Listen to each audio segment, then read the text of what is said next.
Good morning, everyone. How are you today? It's good to meet you again. This morning, we're going to continue to study Prajna Paramita Heart Sutra.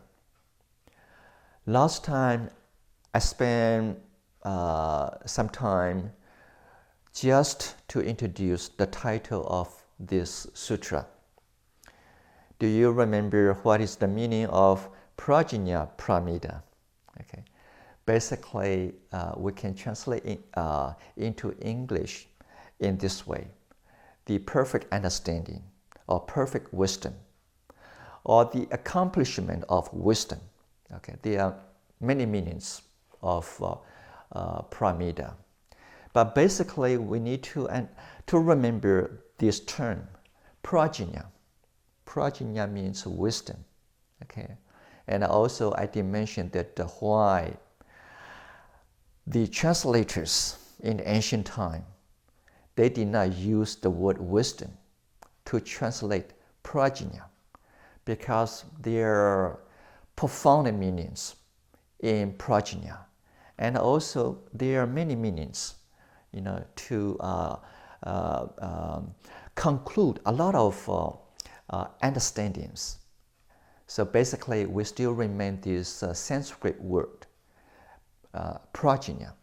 So during the time we study this sutra, I wish that every one of us were going to remember these terms, prajna. Allow me to read this paragraph. Okay. Then we are going to study this part of the sutra. The Bodhisattva Avalokita, while moving in the deep course of perfect understanding, shed light on the five skandhas and found them equally empty. After I spent some time to read this paragraph, I discovered that actually in my mind, perhaps we need to spend some time simply to study these two words, Bodhisattva Avalokita. Bodhisattva Avalokita. First, I wanted to explain what is the meaning of a bodhisattva. As a Buddhist, I feel it's very important for us to understand the meaning of a bodhi. Do you know, right now I'm at the Bodhi Center. Why we use this word, bodhi, to name the center, Bodhi Center? Because bodhi means enlightenment, awaken, okay, or awakening.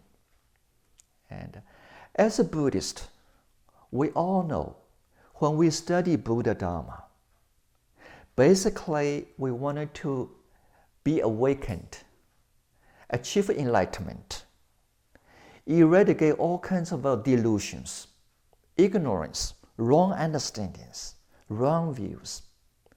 That is the purpose for us to learn the Dharma.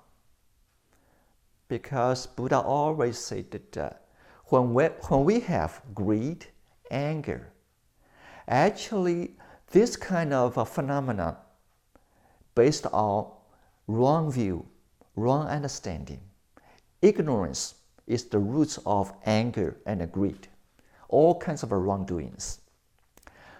So by understanding the meaning of a bodhi, then we are going to find a way. How can we clear our thoughts, correct our mind, and also establish right view? So bodhi means enlightenment or awakening. Yeah. Bodhisattva. Sattva means living beings. Living beings. Okay. When we say bodhisattva, actually we can say that anyone, any living beings who wishes to achieve enlightenment. We call this living being Bodhisattva. But today I wanted to use this opportunity to introduce another word, Bodhisattva. Bodhisattva. Sita means mind or heart. Okay, in Chinese we translate this into 菩提心. Okay, the heart of a Bodhi, the mind of a Bodhi, 菩提心. Every Buddhist, we wish after we take refuge in Buddha, Dharma, and Sangha, we all wanted to cultivate our own Bodhisattva. Bodhi mind, Bodhi heart. The heart, the mind, that is going to find a way, achieve enlightenment. This is one of the meaning of a Bodhisattva. That means the mind that wishes to achieve enlightenment, to become a Buddha. That is a Bodhisattva. But at the same time, achieving enlightenment is not enough. At the same time, you wanted to cultivate your loving kindness and compassion toward others. You are not just do the practice for your own liberation, for your own achievement of the Buddhahood. At the same time, you wanted to help others to be awakened, to achieve enlightenment. How can we help others unless you have compassion, unless you have loving kindness? With this kind of motivation, then you build up a kind of ability, find a way to help others to achieve Buddhahood. So today, when we say Bodhisattva, there are two qualifications. One, wish to achieve enlightenment. Okay. Second, cultivating compassion and loving kindness in order to help others. In order to help others, we have to teach the Dharma to others. And that's why I'm here today, because I cultivate my Bodhisattva when I was 17 years old. In the school, in the college, after I studied Buddhism for some years, I discovered the teaching of Buddha so beneficial to myself. And also, I believe it's going to benefit others too. So I told myself, I wanted to be a Bodhisattva. A Bodhisattva who has to cultivate his Bodhisattva in order to be a Bodhisattva. So sometimes people ask me, Venerable Hangyi, do you actually formally to start and cultivate your Bodhisattva? I said, yes, I do. When I was 17 years old, I told myself, in front of the Buddha statue, I said I wanted to cultivate my Bodhisattva. From there, I wanted to observe, follow Bodhisattva path, observe Bodhisattva's precepts. You know, in 1980, when I came to Houston, when I met Venerable Jinghai for the first time, he was very ill. And 3 senior monks, they were here visiting Venerable Jinghai. None of them could stay with him to take care of him. So finally, they asked me to stay in Houston. You know, at the time in 1980, I was so young. And I applied a school in New York. I wanted to study English in a school. I prepared everything for my study. There were no reason for me to stay in Houston, 1,000 reasons for me to leave Houston. I did not know Venerable Jinghai myself. I simply came because another senior monk from New York wanted me to accompany him to Houston. That was the reason I came to Houston. But after I noticed that 3 other monks, they are going to leave Houston. Nobody could stay with Venerable Jinghai, who's very ill. Then one reason asked me to stay. Bodhisattva. Bodhisattva. Bodhisattva mind. Because I told myself I wanted to be a bodhisattva. I wanted to cultivate my bodhisattva. I learned this from the school. But somehow, if I cannot practice in daily life at this moment, because if you say you are a bodhisattva, you have a bodhisattva. If you carefully study bodhisattva's precepts, you are going to know that it's not right to abandon a sick monk, ill monk. Okay, and you don't do your best to take care of this monk. It's not right. These precepts ask us, when a monk who's ill, who's lonely, you the bodhisattva, you who has bodhisattva, you wanted to show your compassion to help this ill monk, ill person. So this was the only reason for me to stay in Houston. Of course, because of this, a lot of changes, after that. Now I'm still in Houston. So something I did not prepare to stay in Houston that long, and even in the States, I told myself just for 2 years, study English, then back to Taiwan. Okay, a lot of changes in my life, but today I wanted to share this experience with you. I ask you, if you say I'm a Buddhist, then I wish you are going to make a vow to start to cultivate your bodhisattva, then become a bodhisattva, a living being who wishes to achieve enlightenment. One day, attain the Buddhahood, become a Buddha. At the same time, as a bodhisattva, you wanted to cultivate your compassion and loving kindness to help others. When we have these kind of qualities, then we can call ourselves, I'm a bodhisattva. But in Buddhism, when I say I'm a bodhisattva, I still have to explain this. I'm a human bodhisattva. I'm not an advanced bodhisattva like Avalokita. Avalokita, actually, in Chinese, we have 2 kinds of translations, okay, from this word, Avalokita. Okay. One from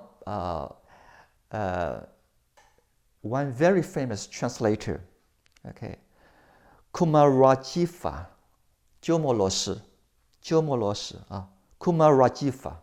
Kumarajiva. He translates Avalokita into this way, Guanyin or Guan Shi Yin, Guanyin. Probably when you visit Jade Buddha Temple, you are going to see many statues of Guanyin Bodhisattva. Some are standing, some are sitting. Okay, Guanyin. Guanyin means listening to living beings who need help. Listening to all living beings who need help, who need us to support. Guanyin, Guan Shi Yin. Listening to the voice of needies around the world. Guan Shi Yin. Okay, they add one word, Shi, that means world. listening to the whole world, and understanding all those kind of voice who need help. Guanyin. Okay. But Venerable Xuanzhuang, he translates Avalokita into different name, different way. 观自在, 观自在. Contemplating at ease. At ease. In English, when you say at ease, that means relax. Okay? And probably we can emphasize in this way, completely relax yourself. But it's still not good enough. So I check on different kind of translation about 自在, 观自在. One dictionary write in this way: be free from attachments. That's wonderful. Okay. So a practitioner, a bodhisattva, who achieved the freedom, free from anxiety, free from anger, free from hatred, okay, free from stress. So when we wanted to make a statue of 观自在菩萨, another kind of Guanyin Pusa, you should come to American Bodhi Center and walk to the Moon Lake. There's a statue, okay, of Guanyin, of 观自在 Pusa. This bodhisattva sit in this way. Very relaxing. You know, artists, they try to find a way how to express, okay, completely free from attachments, negative karmas, okay, all kinds of bondages, okay, all kinds of sufferings. How can they express this kind of a stage? So they use this kind of a style and express. This is Guanyin Bodhisattva, but somehow we call this Bodhisattva 观自在 Pusa. The statue represents this kind of stage. You are very relaxed, free from attachments, free from anxiety, free from anger, free from hatred. Okay. So there are two kinds of translation in China. One is Guanyin, one is 观自在. Venerable Xuanzhuang translate Avalokita into 观自在. And Venerable Kumarajiva translate Avalokita into Guanyin. Different translation, but the same Bodhisattva. Okay. And today I wanted to use this opportunity to explain that when we study Heart Sutra, we wanted to achieve two goals. Simply understanding these two translations of Bodhisattva, Guanyin Bodhisattva. When we say 观自在, free from attachments, I use another kind of way to express this stage. There is inner accomplishment. Inner accomplishment. The practitioner who practices Dharma, who practices samadhi and prajna, and with all kinds of beneficial precepts, then he achieved, okay, this kind of freedom, free from attachments, free from sufferings. So this is inner achievement. The practitioner who benefits from this practice, this kind of a benefit is going to make the practitioner enjoy his own practice, enjoy his own stage, free from all kinds of sufferings. This is a 内证, inner accomplishment, inner achievement. Okay. Then when we say Guanyin Bodhisattva, I would say when we use this name, then we wanted to think of another achievement, that is outer achievement. Guanyin means you are not just liberate yourself. At the same time, you wanted to reaching out to others, to help others. Pay attention to others. So in Guanyin Hall, you are going to see the statue with 48 arms. You know, actually, Guanyin Bodhisattva doesn't need that many arms. Actually, this is the way artists to express the compassion and the loving kindness of Guanyin Bodhisattva.